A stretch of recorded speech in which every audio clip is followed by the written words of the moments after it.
We've been talking about soil.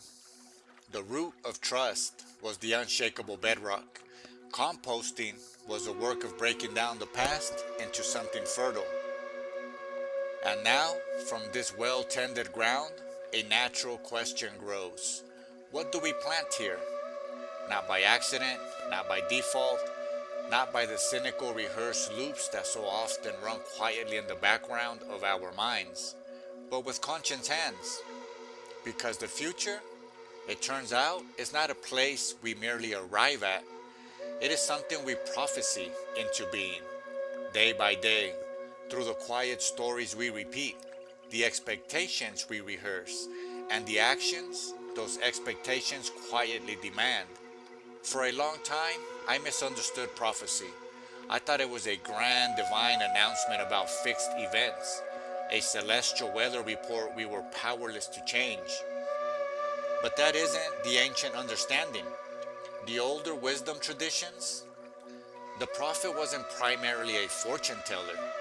From the Hebrew Navi to the Delphic oracle, the prophet was a seer, someone who could see the hidden truth of the present day so clearly that the consequences became unavoidable. Prophecy wasn't a destination, it was a directional reading. If you continue on this path, it said, this is where it leads. The prophecy was conditional, a warning, and by its very nature, an invitation to choose differently. The I Ching never handed down a fixed answer. It offered a changing hexagram, a snapshot of dynamic forces, inviting reflection and aligned action. The Delphic oracle's famously cryptic words weren't endpoints, they were seeds, demanding interpretation, responsibility, and movement from the seeker. The prophecy was never the future, it was a tool for planting one. And here's the unsettling realization. Our minds are relentless private prophets. They live in the narrow corridor between memory and imagination, constantly predicting, stimulating, rehearsing. If I speak up, I'll be rejected. If I try, I'll fail. If I trust, I'll be betrayed. These aren't neutral observations. They are self-fulfilling prophecies, broadcast internally and absorbed by the nervous system, shaping what we dare to do or refuse to do next. So the question isn't, how do we predict the future? The real question is far more intimate and powerful. What prophecies are we fertilizing? If the mind's garden will inevitably grow something, then the work isn't to silence the prophet, it's to become its wise curator. This isn't about positive thinking, it's about deliberate sowing.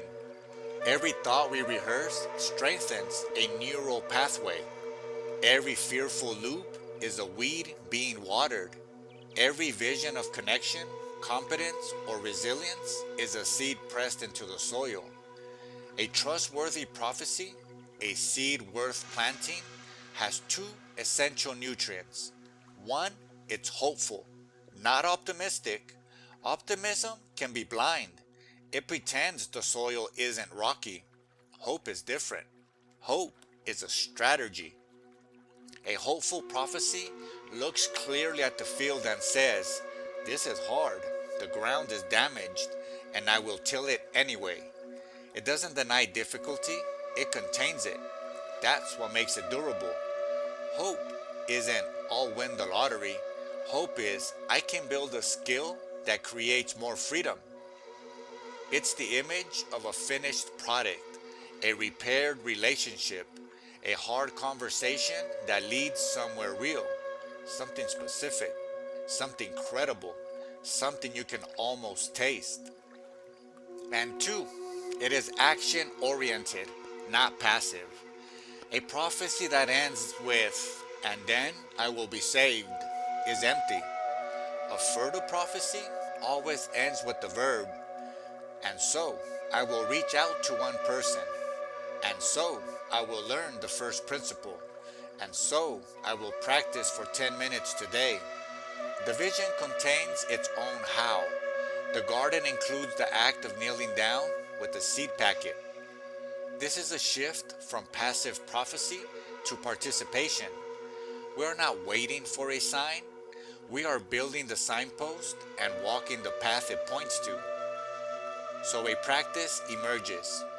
When the mind starts running its default fearful cinema, its rehearsal of failure or exposure, we don't try to violently shut it down. That only gives us more energy. Instead, we change the script. We compost the fear first. What is this anxiety trying to protect? What do I value here? Then we plant deliberately, using two seeding questions. One, what is the most hopeful, yet still credible version of this story? Two, what is the smallest sovereign action that version of the future requires right now? For example, old prophecy, this project is too big, I'll never figure it. Hopeful, credible version, I will figure out the next piece. I will learn one thing today that makes the whole less opaque.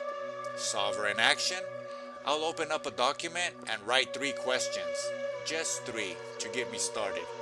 The prophecy shifts from a verdict of failure to a map for navigation, from the paralysis of never to the agency of next. This is the quiet work of fertilizing the future. We are always cultivating a timeline. We can fertilize the timeline of anxiety and scarcity with repetitive fear, or we can fertilize the timeline of grounded possibility with hopeful, action-bound vision. The old teachers understood this. They didn't hand down blueprints for the future. They offered parables, mustard seeds, leaven in the loaf, lamps kept lit. These weren't moral lectures. They were prophecies disguised as metaphors. This is how it starts. Small, hidden, potent. Your job is to plant it and tend it. We are doing the same with our own lives. We are not waiting for tomorrow. We are planting it. The future is not a distant country. It is the very next thing we choose to believe is possible, and the very next step we are willing to take toward it. The harvest is always conditional. It depends entirely on what we choose to prophesy and then to cultivate today.